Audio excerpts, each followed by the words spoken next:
There was a night when the walls of a distant city still stood beneath the stars, and its people believed that morning would arrive much as it always had. Candles burned behind narrow windows. Guards walked familiar paths along the stone ramparts. Merchants slept knowing that tomorrow they would once again open their shops beneath the warm light of the eastern sun. Somewhere in the darkness, a church bell echoed softly through the streets of Edessa, one of the oldest Christian cities in the world. Yet beyond those quiet walls, history was already moving. The men who would change the city's fate were not marching with the noise of triumph.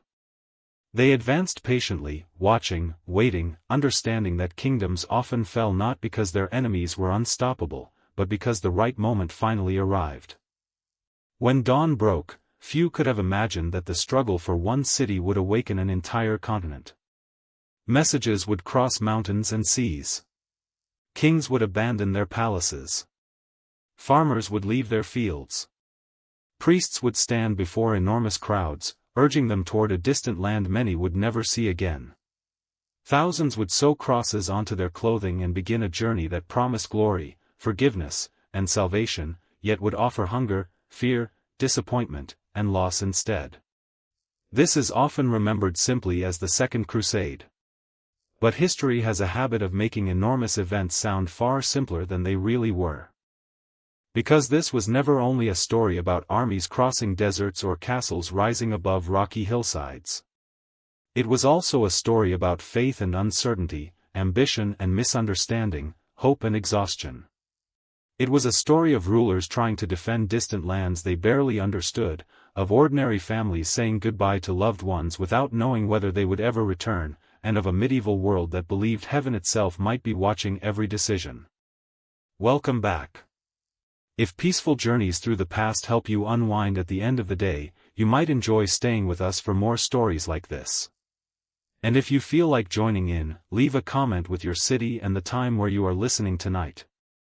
There is something quietly comforting about imagining people scattered across different countries, sharing the same story beneath different skies. Now, settle into a comfortable place. Let the sounds around you become softer. Let your breathing slow. Tonight, we are traveling back nearly 9 centuries, to an age of towering castles, candlelit monasteries, bustling marketplaces, and dangerous roads that stretched toward one of the most contested places on earth, the Holy Land. To understand why the Second Crusade began, we first need to step back into a world that looked very different from our own. Europe in the middle of the 12th century was not a single nation, nor even a collection of stable kingdoms. It was a patchwork of territories ruled by kings, dukes, counts, bishops, and ambitious nobles whose loyalties shifted as often as the seasons. Stone castles crowned lonely hills. Thick forests covered much of the countryside. Long roads connected towns where merchants traded cloth, salt, spices, iron, and precious stories from lands far beyond the horizon. Life moved slowly for most people. A farmer might spend an entire lifetime within a few miles of the village where he had been born. His days followed the rhythm of sunrise and sunset, planting and harvest, feast days and fasting days. The seasons shaped almost everything. A harsh winter could mean hunger. A poor harvest might bring famine. Disease remained a constant companion, and few understood its causes. Yet even in these quiet villages, people knew about Jerusalem. For medieval Christians, Jerusalem was not simply another distant city. It was the place where Jesus had lived, preached, died, and, according to Christian belief, risen again. Pilgrims dreamed of visiting its sacred churches. Priests spoke of it in sermons. Maps often placed it near the center of the known world, not because of geography, but because of faith. Far to the southeast, the land surrounding Jerusalem formed a meeting point of civilizations. Christians, Muslims, and Jews all regarded the region as deeply sacred, though each tradition understood its meaning in different ways. Traders carried silk, spices, perfumes, manuscripts, and ideas across deserts and ports. Great cities rose beside ancient rivers. Mosques, churches, and markets filled the air with prayers, conversation, and the sounds of daily life. It was a world of remarkable diversity, but also frequent conflict. Political power shifted constantly. Muslim rulers governed different regions, sometimes united, often divided by rivalries of their own. Christian kingdoms in Europe watched events from afar with growing interest. Byzantine emperors struggled to defend their frontiers while balancing diplomacy and warfare. Alliances formed and dissolved with surprising speed. Nothing remained still for long. Then, toward the end of the 11th century, events began to gather momentum.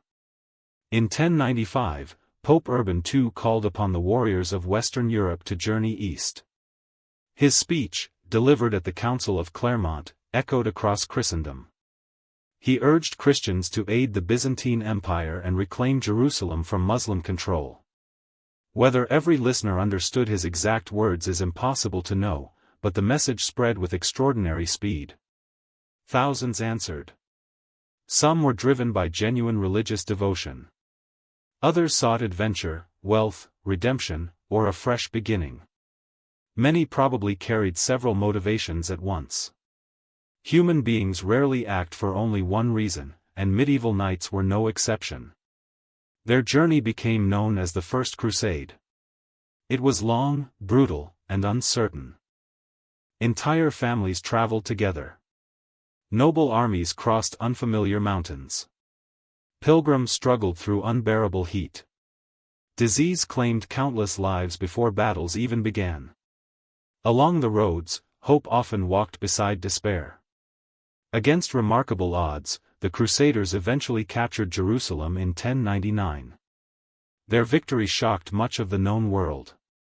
From that success emerged several Crusader states, small Christian territories established in lands surrounded by larger Muslim powers. Among them were the Kingdom of Jerusalem, the Principality of Antioch, the County of Tripoli, and the County of Edessa. At first glance, these new states seemed like impressive achievements. Castles rose upon rocky hills. European nobles established courts. Churches welcomed pilgrims arriving from distant lands. Merchants found opportunities in expanding trade. For a while, it appeared that these fragile kingdoms might survive. But appearances can be misleading. The Crusader states were isolated. They depended heavily upon supplies, soldiers, and financial support arriving from Europe, a continent separated by thousands of miles. Reinforcements traveled dangerous sea routes or crossed harsh landscapes where every journey carried enormous risks. Even when help arrived, it often came too slowly. The surrounding Muslim rulers were divided, and this division helped the Crusader kingdoms survive during their earliest decades. Rival dynasties competed with one another. Local disputes prevented a united response. The Crusader leaders benefited greatly from these political divisions. But beneath the surface, something larger was beginning to change. Among Muslim leaders, new voices argued that constant rivalry weakened everyone. They believed that unity offered the only realistic chance of reversing the gains made during the First Crusade. One of the most important figures in this changing landscape was Imad ad-Din Zengi. Zengi was not remembered because he inherited an easy kingdom. Quite the opposite. He ruled territories centered around Mosul and Aleppo, regions where power required constant negotiation, military skill, and political calculation. Contemporary sources describe him as determined, ambitious, and often uncompromising. He understood that military victories alone would not secure lasting authority. He also needed legitimacy, alliances, and the support of influential religious leaders. Unlike many rulers before him, Zengi increasingly presented his campaigns as part of a broader effort to defend Muslim lands against the Crusader states. This message resonated. It offered something larger than personal ambition. Gradually, his influence expanded. Meanwhile, in Edessa, confidence quietly gave way to complacency. The county of Edessa occupied the northern frontier of the Crusader states. Its location made it strategically valuable, but also dangerously exposed. Unlike Jerusalem, it lay farther from reliable support. Its defenses stretched across difficult terrain. Local politics remained fragile, and alliances could never be taken for granted. The rulers of Edessa often faced impossible choices. Should they strengthen one fortress while leaving another vulnerable? Should they trust neighboring rulers whose loyalties might change tomorrow? Should they send soldiers to aid allies, knowing their own borders would become weaker? Every decision carried hidden risks. Then came one decision that history would remember. In 1144, Count Jocelyn II left Edessa with much of his available military force, hoping to support allies elsewhere. The move may have seemed reasonable at the time. Medieval rulers frequently had to respond to changing threats with limited resources. But absence created opportunity. Zengi recognized it immediately. His army advanced toward Edessa before substantial reinforcements could return. Siege engines rolled into position. Camps appeared around the city's walls. Watchmen who had once looked across peaceful fields now saw banners gathering on the horizon. Inside the city, ordinary life began to change. Market stalls emptied. Food became precious. Churches filled with anxious prayers. Children who had never seen war heard the thunder of stone striking ancient walls. Every sunrise brought fresh uncertainty. For weeks, defenders resisted as best they could. The walls had protected generations before them, but no fortress was invincible forever. Then, at last, part of the city's defenses gave way. The attackers poured through the breach. Edessa had fallen. And although few people could know it in that terrible moment, the loss of this single frontier city would soon draw two of Europe's greatest kings into one of the most ambitious and ultimately most disappointing military expeditions of the Middle Ages. But that was only the beginning. News did not travel quickly in the 12th century, but it traveled with remarkable determination. A merchant might carry a letter tucked safely inside a leather pouch as he crossed mountain passes. A monk might copy the same message by candlelight before sending another version onward to a neighboring monastery. Pilgrims returning from the eastern Mediterranean shared stories in crowded inns and village churches. Messengers rode through rain, dust, and snow, changing horses whenever they could, carrying words that would lose none of their urgency with distance. By the time the news of Edessa reached Western Europe, it had become far more than the story of one city's defeat. To many Christians, it sounded like a warning. The Holy Land itself seemed to be slipping away. The emotions were powerful because memory was still fresh. Barely half a century had passed since the First Crusade. There were still elderly men and women who remembered hearing stories from fathers or grandfathers who had taken part in that extraordinary journey. Jerusalem had become a symbol of divine favor, proof that faith and determination could overcome impossible odds. Now that confidence had begun to fade. The loss of Edessa raised unsettling questions. If one crusader state could fall, what would happen to the others? Could Antioch survive? Would Tripoli remain secure?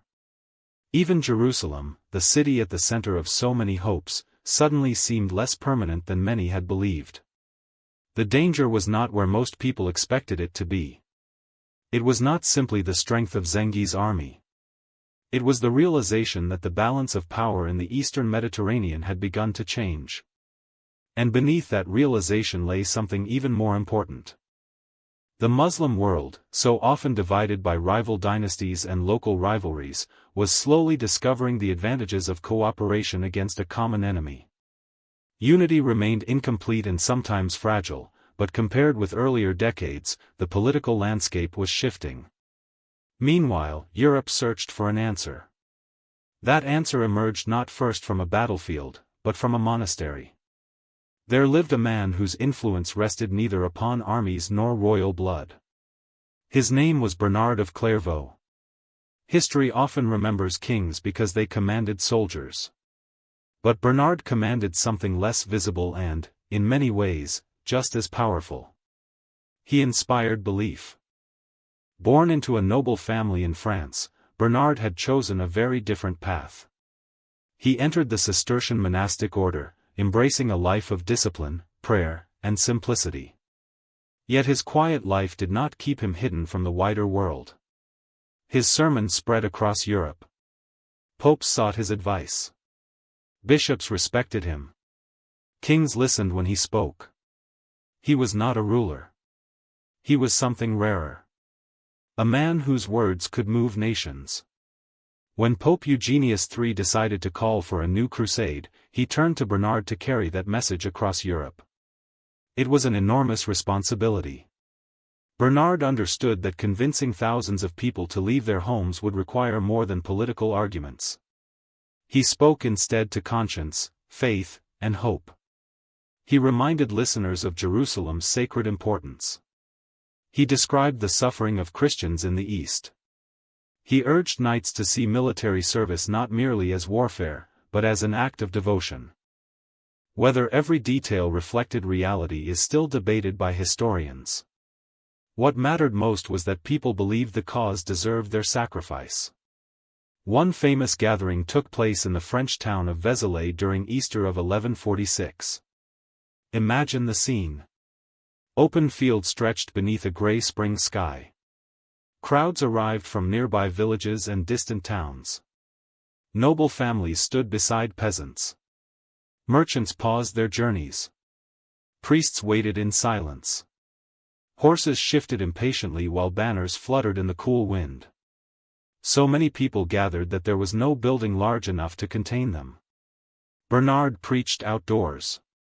Accounts written afterward describe an extraordinary atmosphere. His voice carried over thousands of listeners. Some wept openly. Others knelt in prayer. Many asked immediately for the cloth crosses that crusaders wore upon their clothing as a sign of their vow. According to later traditions, so many people volunteered that Bernard ran out of prepared cloth crosses and reportedly tore pieces from his own robe to continue distributing them. Whether every detail happened exactly this way is difficult to know. Medieval writers sometimes emphasized symbolic moments to express deeper truths. Yet there is little doubt that Bernard's preaching achieved something remarkable. Europe answered once again. Among those who accepted the cross was King Louis VII of France. Louis presents one of history's quieter contradictions. He had not originally expected to become king. As a younger son, he had been prepared for a religious career rather than political leadership. Only after the unexpected death of his older brother did the path to the throne open before him. Perhaps because of this upbringing, Louis possessed a personality shaped as much by religious devotion as by royal ambition. He prayed regularly. He respected church authority. He often struggled between the responsibilities of kingship and the demands of his conscience. Some historians believe that personal guilt also influenced his decision. A few years earlier, conflict between the French crown and rebellious nobles had led to a tragic incident at the town of Vitry. During fighting, a church caught fire while many people had taken shelter inside. Hundreds died. The exact circumstances remain debated, but contemporary writers suggest that Louis never completely escaped the emotional weight of the disaster. Joining the crusade may have seemed not only politically necessary, but spiritually meaningful. History has a habit of flattening people into simple symbols. But Louis was not simply a crusading king. He was also a man searching for reassurance that he was fulfilling what he believed God expected of him. His wife, Eleanor of Aquitaine, would accompany him. Few women of the medieval world have inspired as much fascination as Eleanor. She inherited one of the wealthiest territories in Western Europe. Intelligent, politically aware, and accustomed to authority, she was unlike many queens portrayed in popular imagination. She traveled with her own household, attendants, and noble supporters. Her presence made the crusade feel even more extraordinary. It was not merely an army marching east. It was a royal court in motion. At nearly the same time, another powerful ruler made his own decision. Conrad III, King of Germany, also accepted the cross. Unlike Louis, Conrad possessed extensive military experience. He had spent years navigating the complex politics of the Holy Roman Empire, balancing ambitious princes, regional conflicts, and shifting loyalties. His participation transformed the expedition. Now two of Europe's greatest monarchs prepared to march toward the Holy Land. On paper, the plan looked impressive. Tens of thousands of soldiers, pilgrims, servants, craftsmen, priests, cooks, engineers, and laborers would travel across Europe toward Constantinople before continuing into Asia Minor. But plans created in comfortable palaces rarely survive unchanged once they meet the realities of the road. The journey itself would become one of the greatest challenges. Imagine the road stretching eastward. Many were little more than worn tracks through forests or muddy paths crossing rivers without permanent bridges. Heavy wagons struggled over rough ground. Horses required constant care. Supplies disappeared faster than anyone expected. An army could consume astonishing quantities of food. Every day demanded grain, bread, meat, water, fodder, firewood, and fresh animals.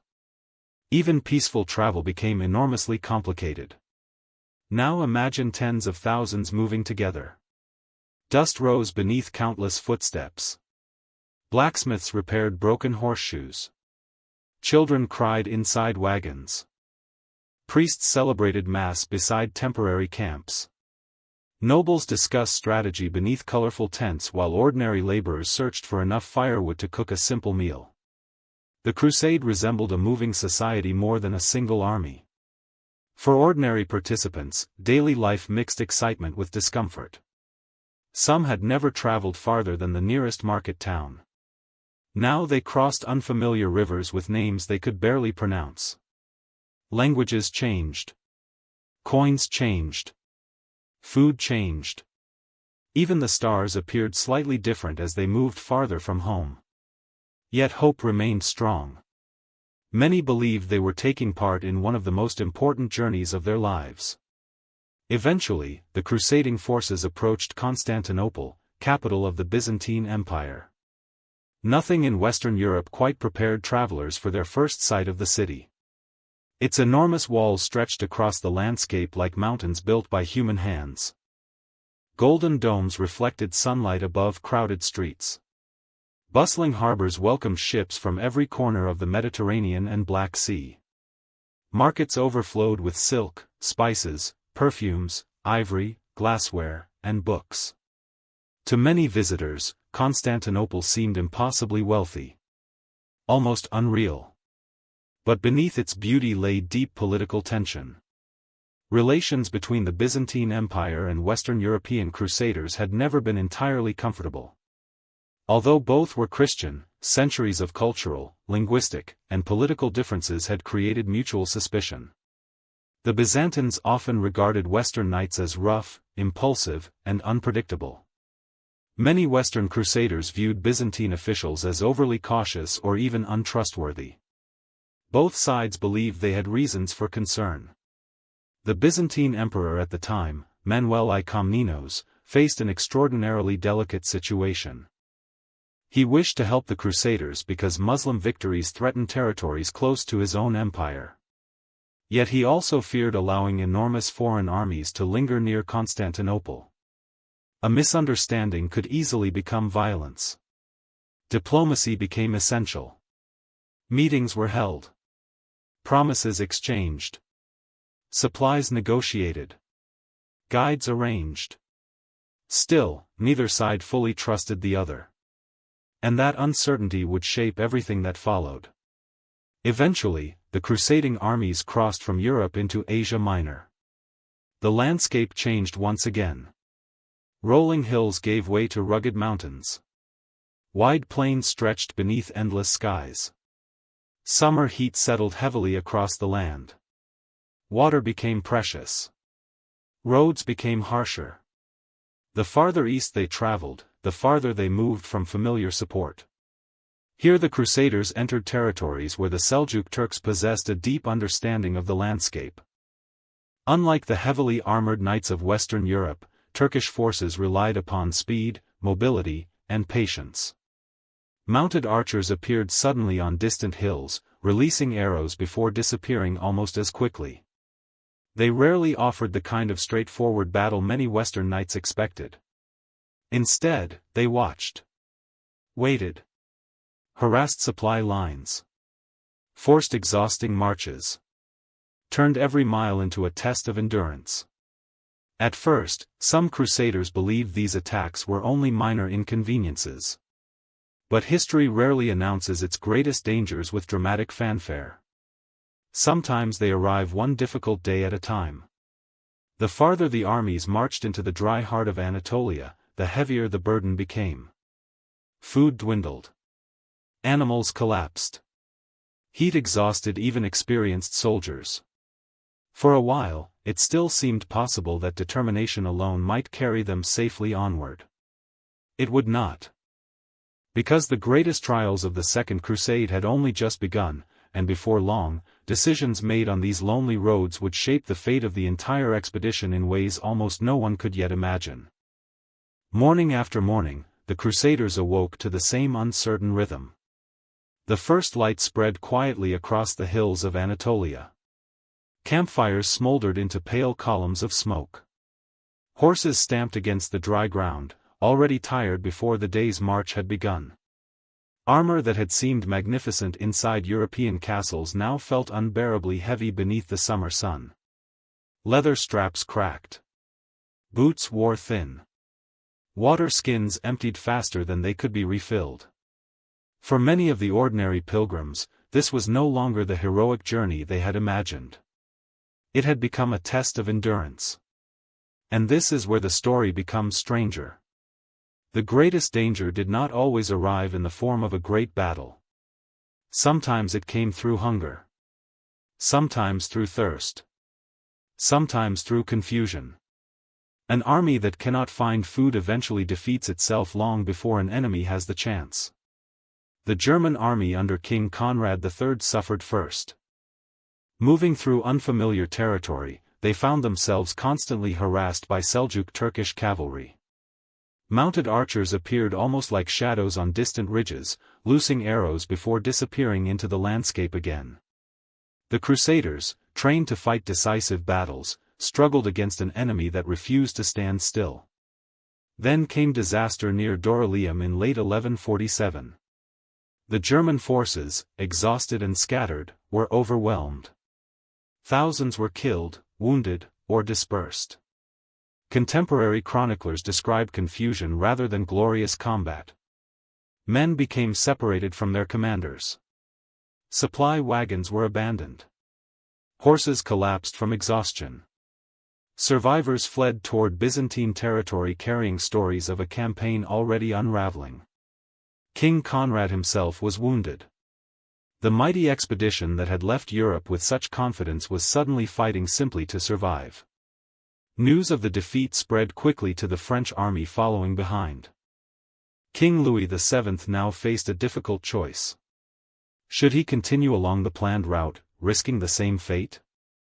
Or should he alter his plans, slowing the expedition but perhaps preserving more lives? Neither option offered certainty. History rarely presents leaders with perfect choices. More often, it asks them to choose between different kinds of risk. Louis pressed onward. For a time, careful marching helped avoid complete disaster. Yet the journey remained relentless. The mountains of Anatolia tested every traveler. Narrow passes forced long columns into vulnerable formations. Cold nights followed scorching afternoons. Food became increasingly scarce. Ordinary soldiers often survived on little more than coarse bread and whatever water they could find. Many pilgrims who had dreamed of praying in Jerusalem began to wonder whether they would ever even reach the Holy Land. One of the most painful moments came while crossing Mount Cadmus. The steep paths became crowded and disorganized. Different parts of the army lost contact with one another. As confusion spread, Turkish forces struck the exposed columns. Panic followed. Men carrying heavy armor struggled to climb rocky slopes. Horses slipped on loose stone. Wagons overturned. Cries echoed through the valleys as discipline gave way to fear. King Louis himself narrowly escaped capture. According to later accounts, he climbed onto a rocky outcrop and defended himself until loyal companions reached him. Whether every detail happened exactly as later writers described remains uncertain, but there is little doubt that the situation came dangerously close to complete catastrophe. When the survivors finally gathered again, many had lost friends, family members, and nearly all of their possessions. The dream of an easy pilgrimage had disappeared forever. Eventually, the battered armies reached the eastern Mediterranean coast. Ships carried many survivors southward toward Antioch, one of the great Crusader states established after the First Crusade. For a brief moment, hope returned. Antioch's walls still stood proudly above the surrounding countryside. Markets remained busy. Churches welcomed weary travelers. Fresh food, clean water, and secure shelter offered relief after months of hardship. Yet even here, unity proved difficult. Prince Raymond of Antioch, a capable and experienced ruler, urged King Louis to help strengthen northern defenses against Muslim forces. Strategically, his advice made sense. The northern frontier remained dangerously exposed. Defending Antioch could protect the entire network of Crusader states. But Louis had another priority. He wished above all to continue his pilgrimage toward Jerusalem. Politics, personal relationships, and competing ambitions complicated matters further. Medieval chroniclers even recorded rumors concerning the unusually warm relationship between Queen Eleanor and her uncle Raymond. Modern historians remain cautious about these stories, recognizing that medieval writers often mixed fact with gossip. Whatever the truth, disagreements deepened. Louis departed Antioch. The opportunity for a coordinated northern campaign slipped away. Sometimes history changes not through dramatic battles but through conversations that fail. The Crusaders finally arrived in Jerusalem during the spring of 1148. Imagine what that moment must have felt like. After endless miles of difficult roads, after hunger, fear, sickness, and repeated disappointment, the holy city finally appeared before them. Stone walls rose beneath the bright Middle Eastern sky. Church bells echoed through ancient streets. Pilgrims wept openly. Some fell to their knees in prayer. Others simply stood in silence, overwhelmed that they had survived the journey. Yet celebration could not last forever. The rulers of the Crusader states gathered with the newly arrived European kings to decide their next military objective. Several possibilities stood before them. Some argued for attacking Aleppo, an important center of Muslim power. Others favored operations against different frontier strongholds. Then attention turned toward Damascus. At first glance, Damascus appeared an attractive target. It was one of the oldest continuously inhabited cities in the world, rich with gardens, markets, and strategic importance. Whoever controlled Damascus possessed enormous influence throughout the region. But the situation was far more complicated. For years, Damascus had often maintained cautious diplomatic relations with the Kingdom of Jerusalem. The city's rulers viewed other Muslim rivals, particularly those connected with Zengi's successors, as more immediate threats. In other words, Damascus was not the obvious enemy many imagined. Attacking it carried enormous political risks. Historians continue to debate why the Crusader leaders ultimately chose this objective. Some believed capturing Damascus would permanently strengthen Christian control in the region. Others may have hoped for prestige, wealth, or territorial expansion. Whatever their reasons, the decision would prove disastrous. In July 1148, the combined Crusader armies marched toward Damascus. The city itself was extraordinary. Surrounded by fertile orchards nourished by the Barada River, Damascus appeared almost like an oasis after the dry landscape surrounding it. Fruit trees, flowing water, shaded gardens, and thick vegetation protected the approaches to the walls. At first, these gardens offered cover for the attackers. But they also created confusion. Dense orchards limited visibility. Narrow irrigation channels complicated movement. Defenders knew the terrain intimately. The siege began with cautious optimism. For several days, the Crusaders pressed forward. Then something unexpected happened. The leaders decided to move their camp from the city's western side to the eastern approaches. Even today, historians debate exactly why. Perhaps they believe the eastern walls appeared weaker. Perhaps disagreements among commanders influenced the decision. Perhaps intelligence proved inaccurate. The sources are not perfectly clear. What seems certain is that the move transformed an already difficult siege into an almost impossible one. The eastern side lacked the abundant orchards and water that had previously sheltered the Crusaders. Open ground exposed them to defenders. Fresh water became harder to obtain. Supplies dwindled. Morale collapsed. Meanwhile, Muslim forces gathered to relieve the city. The Crusaders suddenly realized that instead of trapping Damascus, they risked becoming trapped themselves. Only 4 days after the siege had begun, the decision was made. The army withdrew. The retreat was orderly enough to avoid complete destruction, but politically and emotionally it felt devastating. The Second Crusade had failed. Not because every soldier lacked courage. Not because every leader lacked ability. It failed because long supply lines, difficult geography, divided leadership, uncertain strategy, political mistrust, and determined resistance combined into one overwhelming reality. History rarely offers single causes. Its greatest events usually emerge from many smaller decisions woven together. News of the failure spread across Europe. The disappointment was profound. People had expected another triumph like the capture of Jerusalem in 1099. Instead, 2 of Europe's most powerful kings returned home with little to show for years of sacrifice. Questions followed. Had God withdrawn his favor? Had the Crusaders committed hidden sins? Had poor leadership doomed the expedition? Bernard of Clairvaux, whose sermons had inspired so many volunteers, found himself facing criticism from those who believed his promises had failed. He defended the crusade by arguing that human failings, rather than divine will, explained the outcome. Not everyone accepted that explanation. King Conrad eventually returned to Germany. King Louis and Queen Eleanor journeyed back to France. Their marriage, already strained before the crusade, deteriorated further. Only a few years later, it was annulled.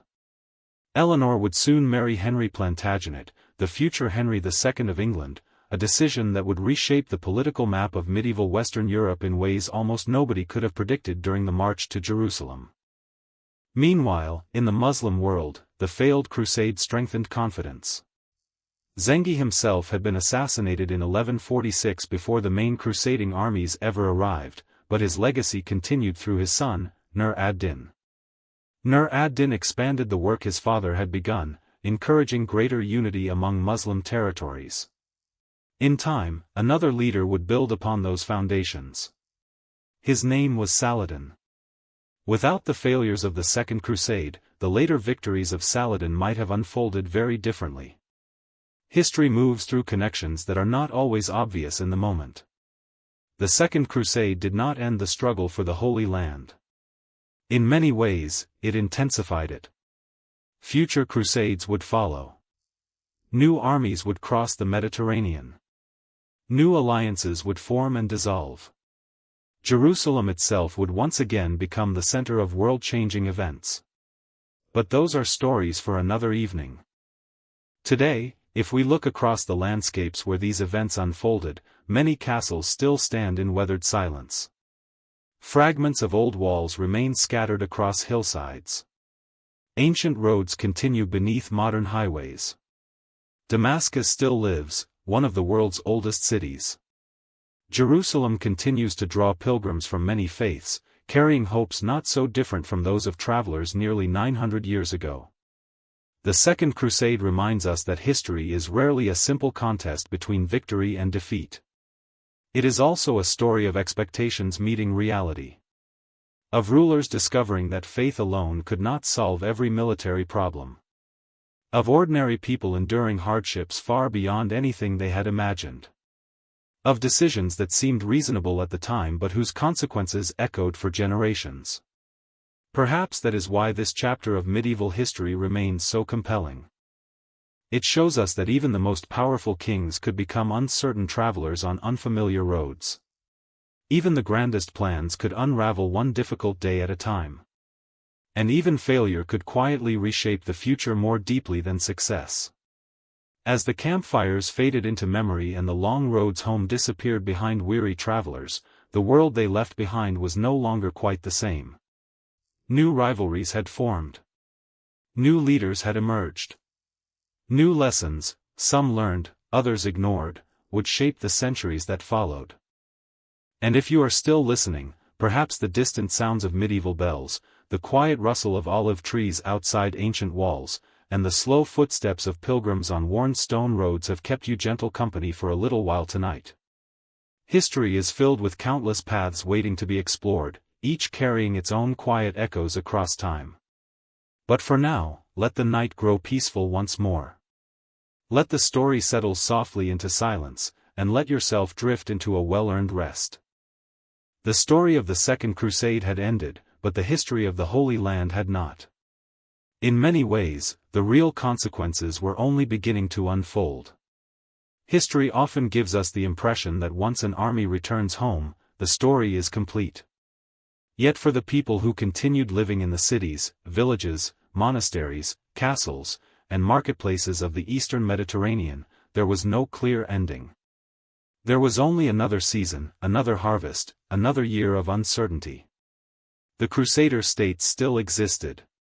Jerusalem remained under Christian rule. Antioch still watched the northern frontier. Tripoli continued to trade with merchants arriving by sea. The surviving castles still stood upon rocky hills, their banners fluttering above thick stone walls.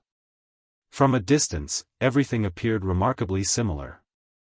But beneath the surface, confidence had disappeared. The rulers of these fragile states now understood something they had hoped never to face. Western Europe could no longer be relied upon to solve every crisis. Even when kings answered the call, even when thousands crossed continents in the name of faith, success was far from guaranteed. That realization changed the way people thought. Castle builders strengthened old fortresses instead of expanding into new territory. Local rulers paid closer attention to diplomacy with neighboring Muslim powers. Military orders, such as the Knights Templar and the Knights Hospitaller, took on even greater importance, guarding roads, protecting pilgrims, and defending isolated strongholds. Every decision became more cautious. Every victory felt more temporary. And every defeat seemed to carry greater weight. Meanwhile, far beyond the walls of Jerusalem, another remarkable transformation was taking place. Nur ad-Din, the son of Zengi, continued the work his father had begun. Unlike many rulers before him, he understood that lasting success required more than battlefield victories. Cities had to be governed. Alliances had to be maintained. Religious scholars had to be respected. Roads had to remain open for trade. Justice, at least as people understood it during the 12th century, mattered almost as much as military strength. His reputation slowly grew. To many Muslims, Nur ad-Din came to represent a ruler who combined military determination with religious purpose. Whether every contemporary agreed with that image is impossible to know, but there is little doubt that his influence spread steadily across Syria. For the Crusader states, this development was deeply worrying. Their greatest advantage after the First Crusade had always been the divisions among their opponents. Now those divisions were becoming less severe. That mattered. Because united enemies could achieve what fragmented rivals never could. Yet ordinary people living in the region experienced these changes very differently from kings and generals. Imagine a merchant in Damascus. He cared about politics, certainly, but he also worried about whether caravans would arrive safely. He wondered whether taxes would increase after another military campaign. He hoped that trade routes would remain open so that spices, silk, glass, and precious metals could continue flowing through the city's markets. Imagine a farmer outside Jerusalem. His greatest concerns were rain, harvests, livestock, and the safety of his family. Armies passing nearby could destroy months of hard work in a single afternoon. Fields burned easily. Wells could be poisoned or abandoned. Crops could be trampled beneath thousands of marching feet. History remembers kings. Life remembers harvests. Children continued to be born during these uncertain years. Parents still gathered around evening fires. Bakers still prepared bread before sunrise. Bells still rang from churches. The call to prayer still echoed from mosques. Jewish communities continued their traditions in towns where they had lived for generations. Daily life endured, even while great political struggles unfolded overhead. This is one of history's quiet truths. Most people never choose the age into which they are born. They simply wake each morning and do their best within it. For a time, an uneasy balance settled across the region. There were raids. There were negotiations. There were broken treaties followed by new agreements. Peace and conflict existed side by side, neither lasting forever. European pilgrims continued arriving in Jerusalem. Some traveled for months simply to kneel inside the Church of the Holy Sepulchre. Others carried small bottles filled with water from the River Jordan back to their distant homes. They returned with stories that sounded almost unbelievable to neighbors who had never traveled farther than the next county. These stories kept the Holy Land alive within Europe's imagination. Even after the failure of the Second Crusade, the dream had not disappeared. It had only become more complicated. Meanwhile, castles across the frontier became symbols of determination. Massive fortifications like Croix de Chevaliers stood watch over important roads, their thick walls designed to withstand long sieges. Within those walls lived not only soldiers but also craftsmen, servants, priests, physicians, and laborers. A medieval castle was more than a military structure. It was a small community. Children laughed inside courtyards. Blacksmiths hammered glowing iron into horseshoes and spearheads. Monks copied manuscripts by candlelight. Cooks prepared simple meals while lookouts scanned distant hills for unfamiliar banners. Even places built for war contained ordinary life. And yet, beneath all this routine, something much larger was beginning to move.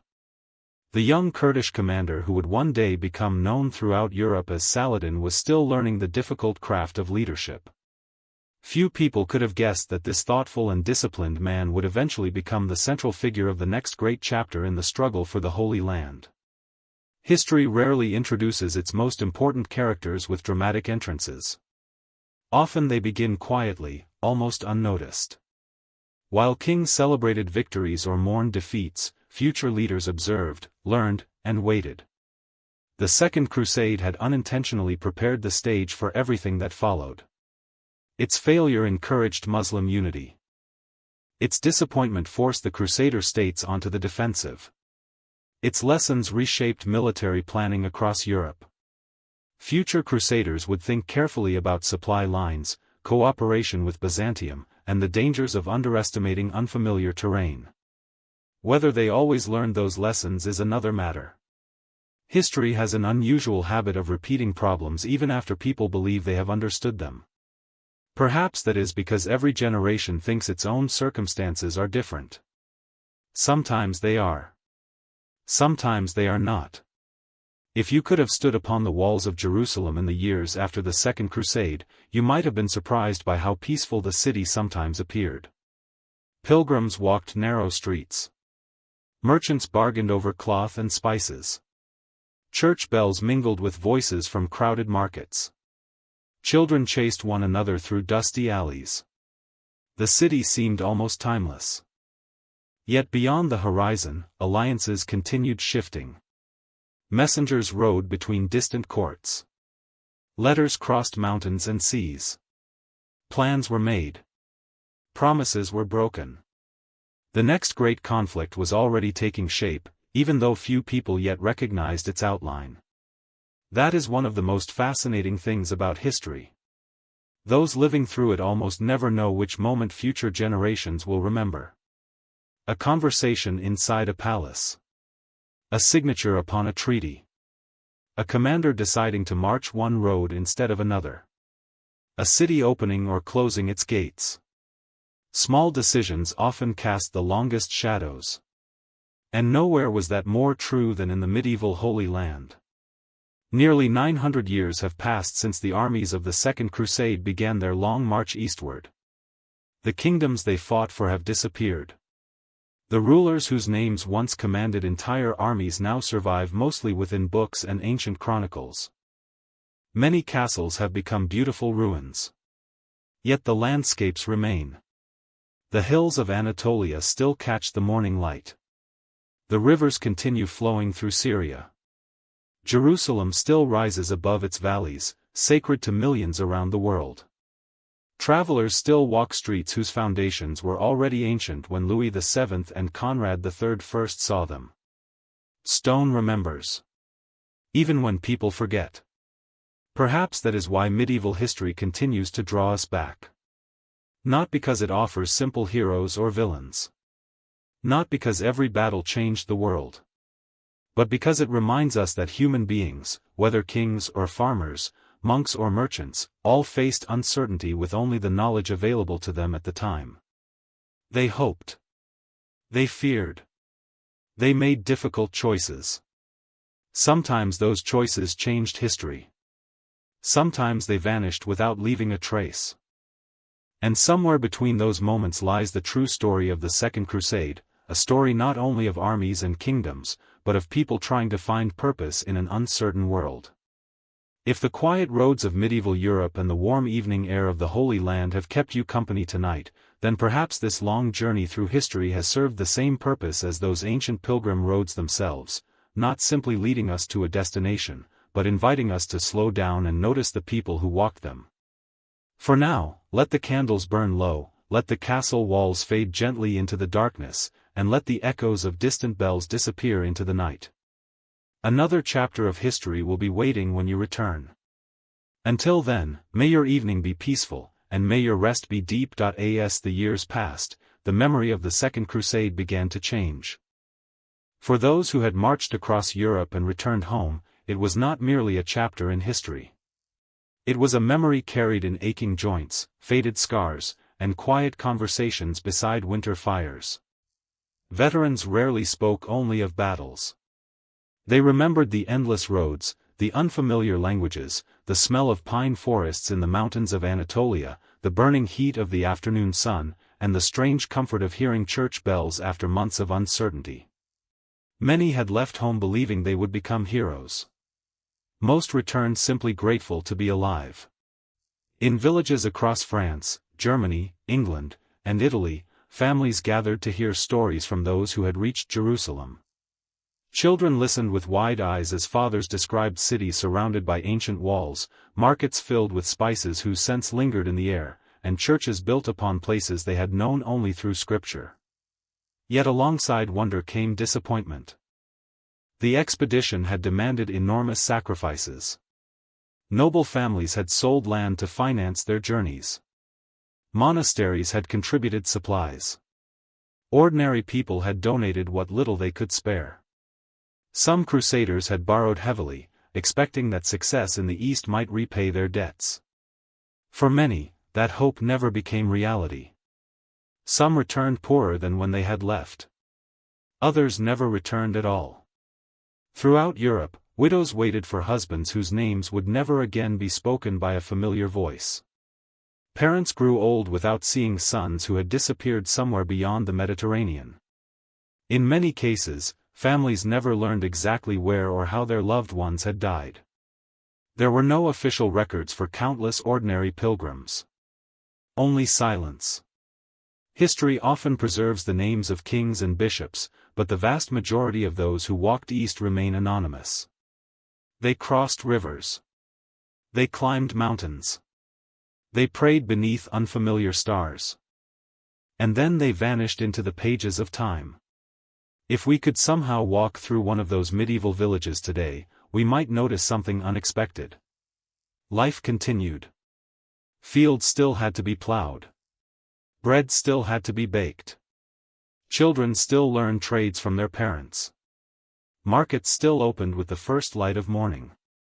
The great events that filled chronicles written by monks were only one part of medieval life. For most people, survival remained the most important task of every ordinary day. This quiet resilience is easy to overlook. Yet it is one of history's most enduring themes. Empires rise. Empires fall. Ordinary people continue living between them. Meanwhile, in the eastern Mediterranean, the balance of power kept shifting. Nur ad-Din steadily expanded his influence, strengthening Muslim rule across Syria. His administration emphasized justice, religious education, and military readiness. Contemporary Muslim writers praised him as a ruler who combined personal humility with political determination, though, like all medieval rulers, his reign was not without hardship and conflict. His greatest achievement may not have been any single battle. It was patience. Rather than seeking dramatic victories alone, he gradually created conditions that made future success possible. Because strong foundations often matter more than spectacular moments. And beneath those foundations, another remarkable figure continued to mature. Salah ad-Din Yusuf ibn Ayyub. The world would later know him simply as Saladin. At this stage of the story, he was still serving under experienced commanders, learning the complex realities of leadership. He observed diplomacy as carefully as warfare. He learned that governing cities demanded different skills from winning battles. It was an education that no classroom could provide. History remembers Saladin as one of the greatest leaders of the medieval Islamic world, but greatness rarely appears overnight. It grows quietly. Decision after decision. Year after year. Mistake after mistake. Success after success. While this was happening in the East, Europe was changing as well. The 12th century became an age of remarkable growth. New towns expanded. Trade routes became busier. Stone cathedrals rose above city skylines. Universities slowly began taking shape, creating places where scholars debated philosophy, law, medicine, and theology. The same Europe that had launched the Second Crusade was becoming more connected than ever before. Merchants carried not only goods but also ideas. Pilgrims exchanged stories from distant lands. Diplomats introduced unfamiliar customs. Even failed crusades contributed to this exchange of cultures. This is one of history's fascinating paradoxes. Wars often brought terrible suffering. Yet they also created unexpected encounters between different civilizations. European travelers encountered advanced medical knowledge preserved by Muslim scholars. They discovered new agricultural techniques, unfamiliar foods, sophisticated systems of trade, and scientific writings that would eventually influence medieval learning back home. The exchange was never simple. It unfolded through conflict, cooperation, curiosity, and necessity. Sometimes enemies learned from one another more than either side realized. Imagine a merchant ship crossing the Mediterranean during these years. Its cargo might include wool from England, glass from Syria, spices from India, silk from Byzantium, and manuscripts copied in Arabic or Greek. The sea connected worlds as much as it separated them. Every harbor became a meeting place of languages. Every marketplace became a crossroads of civilizations. And yet, despite all these connections, misunderstandings remained common. Religious differences continued shaping political decisions. Rumors spread faster than reliable information. People often judged distant cultures through stories that emphasized fear rather than understanding. This was true on every side. History rarely belongs to only one perspective. Each community remembered events differently. Christian chroniclers described courage, sacrifice, and pilgrimage. Muslim historians emphasized resistance, unity, and the defense of their homelands. Byzantine writers often focused on diplomacy and survival between larger forces. Each account contained valuable truths. Each also reflected the hopes and concerns of those who wrote it. For modern historians, comparing these different voices becomes essential. No single chronicle tells the whole story. Together, however, they reveal something richer. Not certainty, but complexity. And perhaps that is the greatest lesson of the Second Crusade. It reminds us that history is seldom a tale of simple good against evil. Instead, it is a meeting of countless human lives, each shaped by belief, circumstance, fear, ambition, compassion, and misunderstanding. A knight riding toward Jerusalem believed he was serving God. A Muslim soldier defending Damascus believed exactly the same. A Byzantine emperor struggled to preserve an empire surrounded by dangers. A merchant hoped only that tomorrow's caravan would arrive safely. All of them lived beneath the same sky. All of them believed the future remained uncertain. As evening settled across medieval Europe, monastery bells called monks to prayer. At almost the same hour, lamps were being lit in the markets of Damascus. Far away, waves broke gently against the harbors of Acre and Tyre. Life continued in thousands of quiet places, unnoticed by chroniclers writing about kings. Perhaps those unnoticed lives deserve just as much attention. Because history is not only made in royal courts. It is also made in kitchens, workshops, fields, libraries, and crowded streets. It is made wherever ordinary people choose hope over despair and continue building tomorrow despite not knowing what tomorrow will bring. The Second Crusade failed to achieve its immediate goals. That much is clear. But its deeper legacy stretched far beyond military defeat. It reshaped diplomacy. It altered religious thinking. It strengthened some powers while weakening others. It prepared the stage for the rise of Saladin and, ultimately, for the dramatic events of the Third Crusade led by figures such as Richard the Lionheart. Those stories would capture the imagination of future generations. Yet without understanding the quiet disappointments of the Second Crusade, it becomes impossible to understand why the world of the late 12th century looked the way it did. History rarely begins where we expect. And it almost never ends where we think it should. Every conclusion becomes the beginning of another story.